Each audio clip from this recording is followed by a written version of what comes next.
শতভাগ perfect tomato sauce তৈরি করতে সবচেয়ে গুরুত্বপূর্ণ হলো সঠিক টমেটো সিলেক্ট করা। আসসালামু আলাইকুম এভরিওয়ান, আজকের ভিডিওতে টমেটো সস তৈরি করে দেখাবো। চলুন শুরু করা যাক। প্রথমে আমি 3 কেজি লাল টসটসে মিষ্টি টমেটো নিয়ে নিয়েছি। একটা রসুন দিলাম, 5 থেকে 6টি লাল কাঁচামরিচ দিলাম, স্বাদ মতো লবণ দিলাম, পানি দিলাম পরিমাণ মতো। এখন ঢাকনা দিয়ে ঢেকে সিদ্ধ করব 10 থেকে 15 মিনিট। এখন বলি, বাজারে দুই ধরনের টমেটো আছে, একটা টক টমেটো, একটা মিষ্টি টমেটো।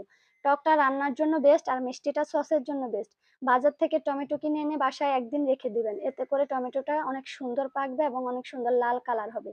তারপর ওই লাল টমেটো দিয়ে সস বানাবেন, সসের কালারও অনেক সুন্দর হবে।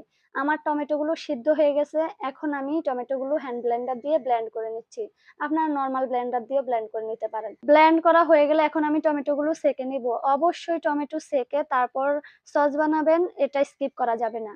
ছেঁকে আমি সুন্দর পিউরিটা নিব, আর এই যে উপরে দেখুন কত বিচি, চামড়া, খোসা, ছাবা এগুলা ফেলে দিব।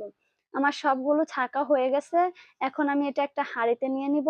চুলার হিট মিডিয়াম টু হাই থাকবে, মানে অতিরিক্ত বেশিও না আবার একদম লো না, মিডিয়াম থাকবে। 1 কাপ চিনি দিয়ে দিলাম, 1 চা চামচ মরিচের গুঁড়া দিলাম, 1/2 কাপ ভিনেগার দিয়ে দিব। তারপর অনবরত নাড়াচাড়া করব। আমার সসটা হতে 30 মিনিট সময় লেগেছে। এই যে এই পর্যায়ে দেখুন আমি এই ফেনাটা তুলে ফেলে দিচ্ছি। আপনারাও চেষ্টা করবেন ফেনাটা তুলে ফেলে দিতে, এতে করে টমেটো সস অনেকদিন সংরক্ষণ করতে পারবেন, ফাঙ্গাস আসবে না। এখন আমি 2 চা চামচ কর্নফ্লাওয়ার পানি দিয়ে গুলে দিয়ে দিচ্ছি। তারপর অনবরত নেড়ে চেড়ে দাঁড়িয়ে থেকে একদম আমি সসটা কমপ্লিট করলাম। পুরা 30 থেকে 40 মিনিট সময় লাগলো, আমার সস হয়ে গেছে। এখন আমি এটা রেখে দেবো, একদম নরমাল করে নিব। পরদিন আমি এটাকে, এই যে দেখুন, এটা খুব সুন্দর একদম পারফেক্ট টমেটো সস হয়েছে। এটাকে আমি নাড়াচাড়া করে মিশিয়ে এখন এটাকে আমি সংরক্ষণ করব।